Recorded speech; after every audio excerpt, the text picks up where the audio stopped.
Are you smarter than a computer? There are many ways to compare here, but none of them are simple. You see, your brain might be a computer, but it is fundamentally different from your Alienware gaming PC or school Chromebook. Let's start by examining the human eyes. Your eyes are the video input to your brain. Sure, they can be compared to a camera or a webcam, but there's a catch. Your eyes function in a much different way, making the comparison a bit unclear. For example, when taking a video, your webcam functions by capturing many images each second. The eyes, they take in light through the cornea, where the pupil filters it before hitting the lens, which bends the light in order to create a clear image. Light then reaches the retina, which is made up of millions of rods and cones, where rods perceive black and white and cones color. Most of the light is focused into a single area in the fovea called the macula, which will be important to note for later. Then the optic nerve transmits electric impulses into the brain. Your brain processes these impulses to control what you see. But how is this any different? Both the webcam and the eyes are still just video input.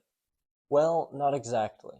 When it comes to a camera, we can say it captures at a rate of 30, 60, maybe 90 FPS. But the electric signals transmitting data to your brain fire off asynchronously, containing data about different parts of the image your eyes are seeing and sending them at different times. However, we can still estimate the FPS of the human eyes. Trinity College Dublin conducted a flicker fusion study based on the premise that a light flickering with a high enough frequency is eventually perceived as a solid light. In fact, we can already observe this phenomenon in our everyday life. Some power sources provide alternating current, meaning the current changes direction usually around 60 times per second. If you take out your phone camera and film some lights around your house with a slow-mo mode, you'll sometimes see the light flickering. Using this idea, participants were asked to increase the frequency of a light until they could no longer perceive any flickering. They found that on average, participants were able to perceive flickering at a maximum of around 50 Hz, or 50 flickers per second. So can we say that the human eyes see at a rate of 50 FPS? As a rough estimate, sure. But know that the human vision is much more nuanced. In fact, the same study done with a light flickering in your periphery likely would have yielded different results. The rods which perceive black and white are better at perceiving movement and brightness changes and dominate your peripheral vision, making your periphery have a higher FPS. But there's more to video capture than just FPS. What about resolution or aspect ratio? Your webcam most likely captures in 16:9 aspect ratio, with either 1080p or 1440p resolution. That is to say, your video width to height ratio is 16:9, and at 1080p, it is 1920 pixels wide and 1080 pixels tall. You can multiply the width and height to get the total number of pixels, so 1920 by 1080 is going to be 2,073,600 pixels. Unfortunately, your vision is much more complex. Most of your cones are located in the macula, to give you the clearest, most colorful image in the center of your vision. However, the rod-dominated periphery provides a much lower level of clarity. Okay, so what about your aspect ratio? It's not a rectangle, but more of an ellipse. And our unit used in field of view is degrees, not pixels. So what do? Well, we can make estimates using math. Since humans have a horizontal field of view of around 200 degrees and a vertical field of view of 135 degrees, this would create an ellipse that looks like this, with radius A equals 100 degrees and radius B equals 67.5 degrees. Scientists estimate that the human eye can perceive around 60 pixels per degree in the fovea, that clear area in the center of your vision. If you allowed your eyes to scan the entire field of view, this would put your vision's resolution at around 76.3 million pixels, or 76.3 megapixels. That's better than the iPhone 16 Pro Max.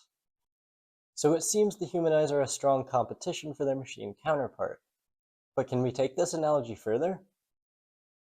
Can you hear that sound? How about now?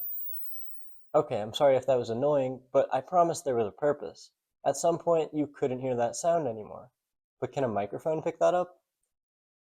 How would the human ears compare to a microphone? Again, these mechanisms are a bit different.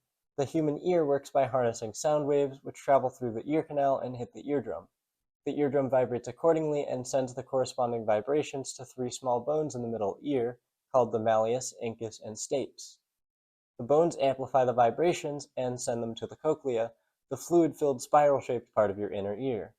The vibrations cause the fluid to ripple, which cause some hair cells on an elastic membrane to move up and down, which initiates a chemical reaction that sends an electrical signal to the brain. A mic also harnesses these sound waves using vibrations. A condenser mic, like the one on my headset, uses two charged electric plates to create a capacitor. When sound waves hit the plate, it moves relative to the fixed plate, causing the distance to change. This causes the capacitance to vary, which affects the electric charge between the plates. The fluctuation in voltage is amplified to produce a signal that is sent to your computer, or wherever you plugged it in. So remember when I played that annoying high-pitched sound? That was to demonstrate frequency range. Measured in hertz, this is the total range of sound for which a mic can still pick up audio. With today's microphones, you can cover a frequency range starting from around 1 Hz, reaching all the way up to 140 kHz. The human ear covers a frequency range of around 20 Hz to 20,000 Hz, or 20 kHz. We can also measure the directionality of a microphone. Different mics perceive sound better from certain directions. Corresponding polargraphs tell us how these mics hear from different directions. We have omnidirectional, wide cardioid, open cardioid, cardioid, supercardioid, hypercardioid, and figure of 8. Now here's a graph for the human ear. Look familiar? That's right, it's a cardioid. This makes sense. You can't hear things behind you as well as you can in front of you or to your sides. Now what about the sensitivity of your ears? To measure this, we must first look at the decibel scale, used for comparing audio volume. Unfortunately, it's a weird and confusing unit. Decibel is a unit of change, meaning 0 decibels is not a lack of audio entirely, but instead would mean no change in volume. Additionally, decibel is on a logarithmic scale. This means that while 1 decibel is around the smallest change a person will notice, 10 decibels, although somewhat subjective, is considered to be doubling the volume. When we talk about decibels as a unit of sound, we are referring to dBSPL, or decibels sound pressure level, where we set 0 decibel sound pressure level as the quietest sound a young human can hear. That said, a human can hear in the range of 0 dBSPL to 130 dBSPL, beyond which you would risk physical pain and damage to your ears. To put this into context, 10 decibels would be like normal breathing, 20 decibels like rustling leaves, 30 decibels, a whisper, and so on. So how does this compare to a microphone? Well, your typical gaming headset probably doesn't detect anything lower than 20 dBSPL, but mics built specifically for measuring quiet sounds can detect sounds as quiet as 4 dBSPL. That's quieter than even we can perceive.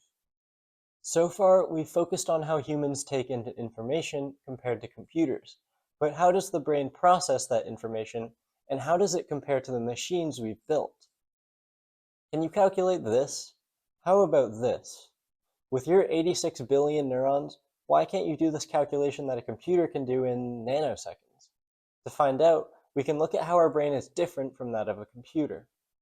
Let's start with the obvious difference. These two things clearly don't look alike. For starters, the human brain isn't composed of any electronic hardware, but instead is called wetware because, although it's still some sort of information processing system, it's made up of neurons and synapses and other chemicals instead of circuits and code. But to really understand how different the brain is from a computer, we need to look under the hood, or rather, under the skull. The brain is divided into many different specialized components, each with its own role in keeping you alive, functioning, and you. Let's start with the cerebellum. Tucked under the back of your brain, it is responsible for your coordination, balance, and the smooth execution of voluntary muscle movement. If you've ever ridden a bike or played sports, you've got your cerebellum to thank.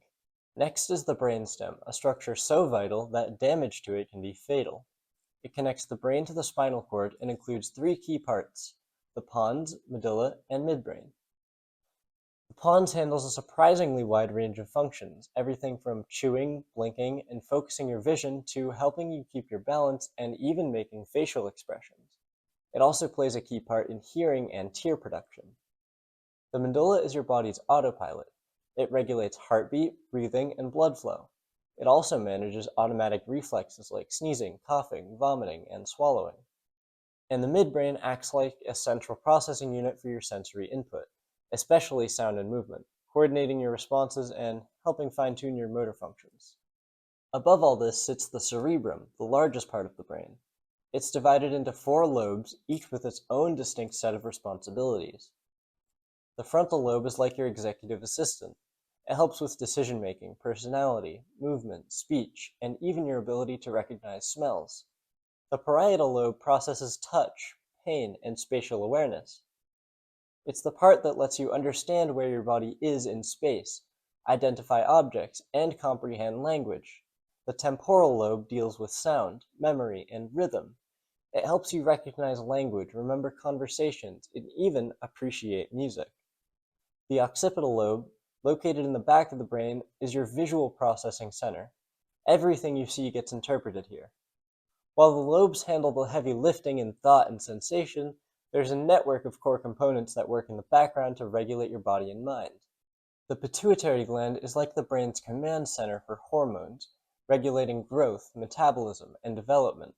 The hypothalamus keeps tabs on your basic survival needs like hunger, thirst, and sleep. The amygdala is your emotional processor. It handles feelings like fear and pleasure, and plays a big role in forming memories tied to emotion, like remembering the thrill of your first kiss or the stress of an exam. The hippocampus is essential for learning and memory.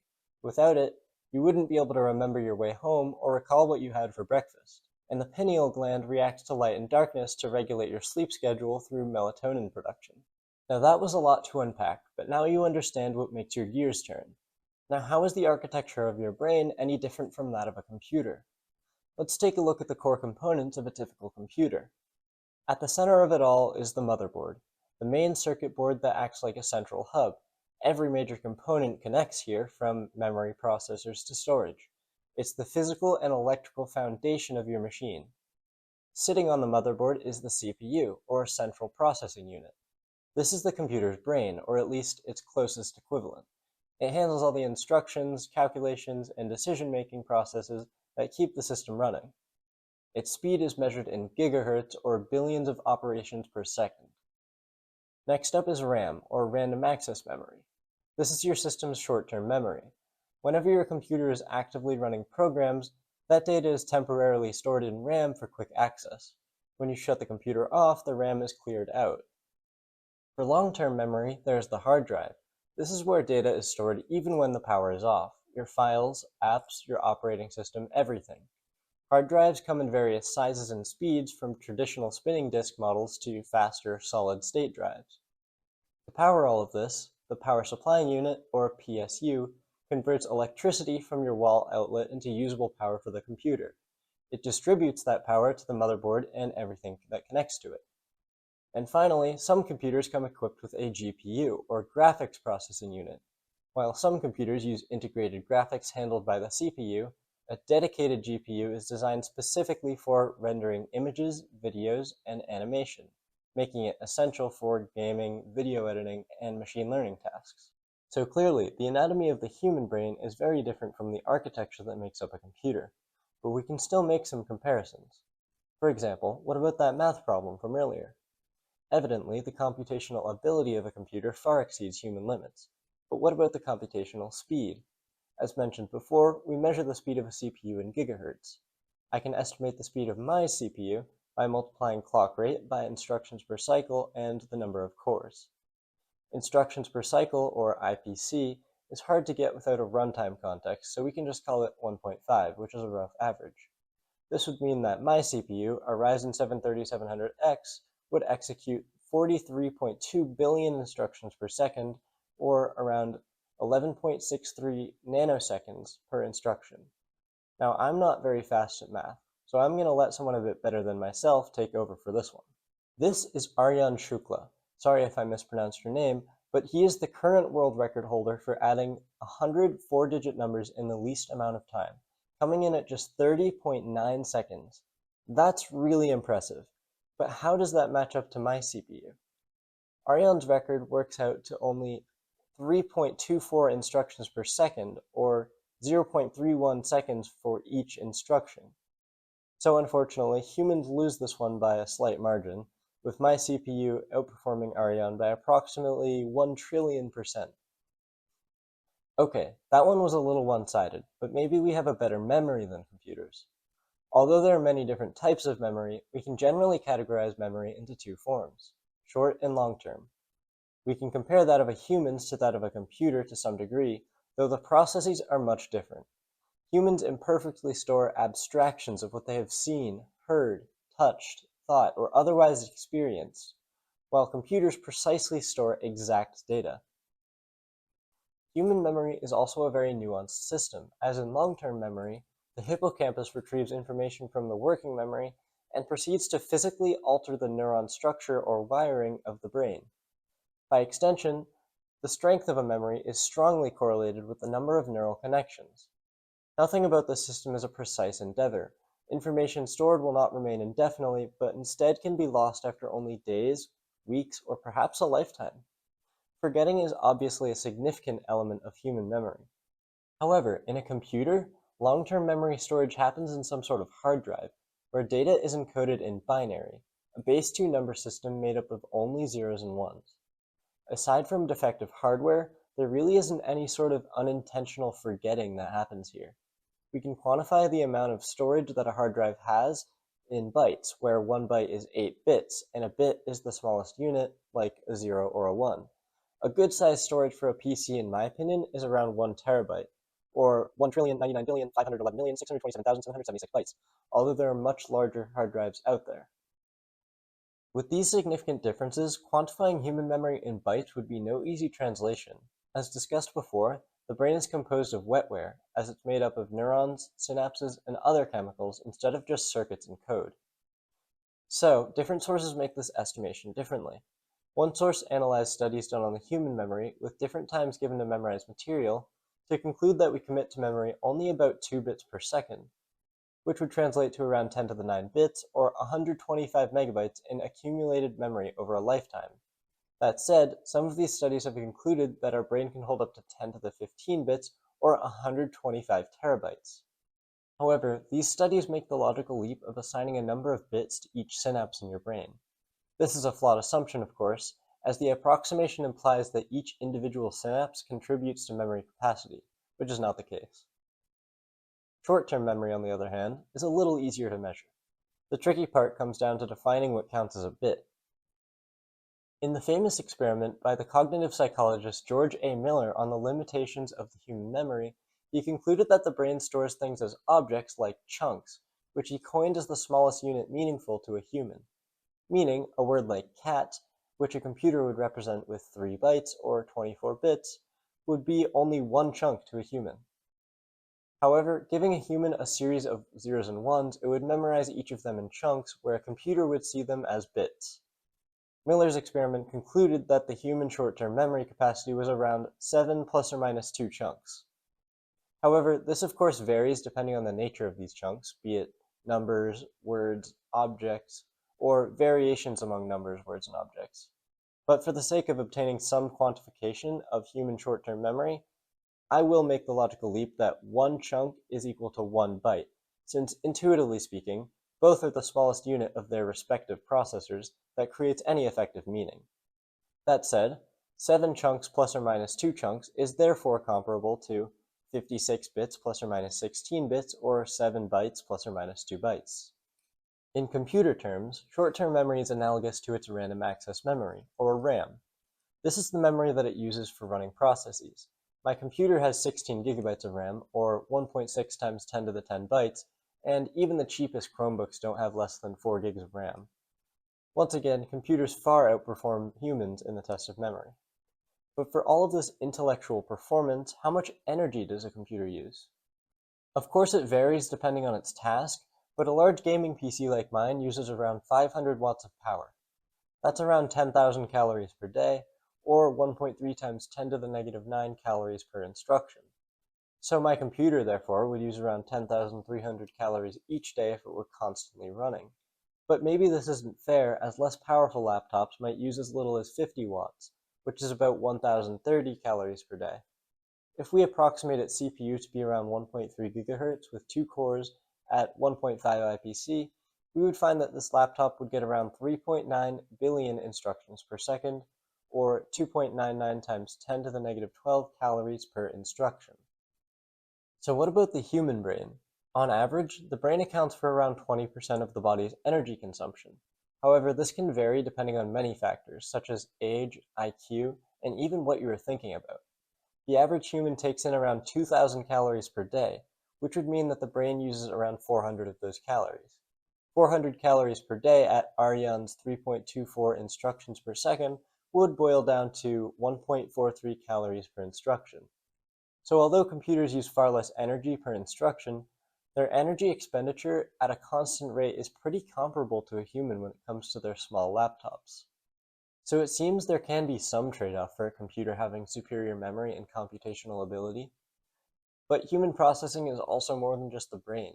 It's a teamwork-driven process with all of the visual, auditory, olfactory, and other sensory input providing data to the brain in parallel. Aside from all of its unconscious processes that regulate your body, these senses alone are deeply intertwined with your processing. Let me give you an example. What sound do you hear him Ba, making? ba, What ba, about this time? ba, ba, ba. Did you hear ba followed by tha? I'm going to let you on a little secret. Those sounds were the exact same. Don't believe me? Replay it, but this time, close your eyes. That's right, you unconsciously read his lips, making the ba sound somehow sound like a fa sound. This is known as the McGurk effect.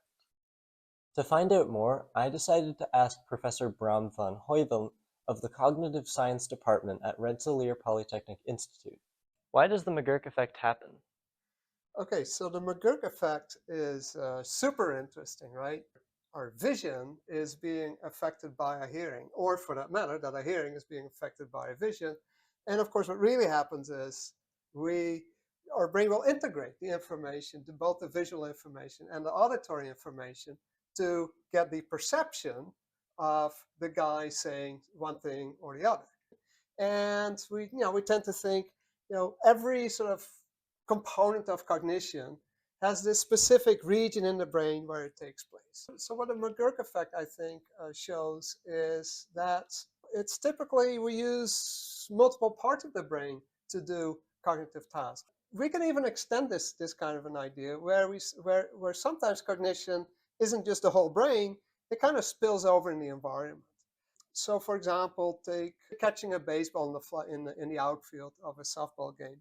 Most people, when you ask them, okay, so how do we do this? People say, oh well, if I'm in the outfield, I see someone hit the ball, and I kind of look at the ball, and then I will use math, to figure out, calculate the parabolic trajectory of the ball, right? And so the whole idea then is, I take in the input, then I sort of solve the problem in my head, right? And then I kind of execute that, right? And then when we're done with that, okay, well then we put the plan into action, and it's as if perception and action is sort of peripheral, right, to cognition on this view. What situated cognition says is that no, this problem of like catching a baseball is it's fairly straightforward. If in your field of vision the ball moves to the left, guess what? You move to the left, and you don't need to calculate how far you need to move to the left. You just keep moving to the left. But where's the cognition in this case? It's just the result of these perception action cycles, right, that we have in relation to our environment. Professor Bram is right. Cognition is the entire package, with all of your senses working together. But that's a lot of perceptual info your brain is constantly taking in. With all of this information always bombarding your brain, how does it make sense of it all? Well, it doesn't really need to. It only needs to make sense of a little bit of that information at a time. It all comes down to attention. Think back to the last time you were in class and got distracted. Maybe you were texting a friend or daydreaming about what to eat for lunch. You probably thought you were still listening, half paying attention. But a few minutes later, you realize you don't remember a single thing the teacher said. That's because attention is like a spotlight. Whatever it's not shining on is left in the dark. Even if the information is still hitting your senses, if you're not using it somehow, it might as well not be there. Attention isn't just a passive experience either. It's a powerful filter. It helps your brain decide what's important enough to be stored in memory, what deserves further thought, and what can be safely ignored. It's the gatekeeper between perception and awareness. Ultimately, your brain's resources are limited, so it's always looking for ways to shortcut the process. Attention isn't the only way. It also uses heuristics. These mental shortcuts aren't perfect, but are usually good enough for everyday tasks. For example, when you see a car, you don't need to analyze it before deciding it's a car. It simply fits your mental abstraction of what a car looks like, using pattern recognition to categorize it as a car. This lets you move through the world efficiently and make decent judgments quickly without having to consider every detail, and it's the same reason you can still read messy handwriting, understand someone with a heavy accent, or identify cognates in other languages. The brain is unique in this way. Computers can run many tasks at the same time with no reduction in performance, but they must process every detail precisely without ambiguity. And that's what makes human cognition unique. Because unlike a computer, your thoughts aren't just shaped by logic or data. They're deeply influenced by something far less predictable: emotion. Computers don't get sad when their video only gets 12 views. But for humans, emotions shape our experience. We'd love to think that we're perfectly objective in some circumstances, but we are always influenced by our emotions and unconscious biases. For example, studies show that even in something as mundane as evaluating a job candidate, emotions still play a role, and the candidate's rating can be affected by something as irrelevant as the interviewer's mood or the temperature in the room. Well, in some ways, computers are faster, more precise, relentlessly logical. They don't get tired, distracted, or emotionally invested. But you perceive, filter, adapt, you feel. Your brain isn't just a processor. It's a living, learning, emotionally charged system that makes meaning out of chaos. It knows when to zoom in and when to let go. It improvises, guesses, dreams, and sometimes it even forgets to thaw the chicken before mom gets home. Where a computer follows instructions, you follow instincts. Where it calculates, you care. That may not always be efficient, but it's deeply human.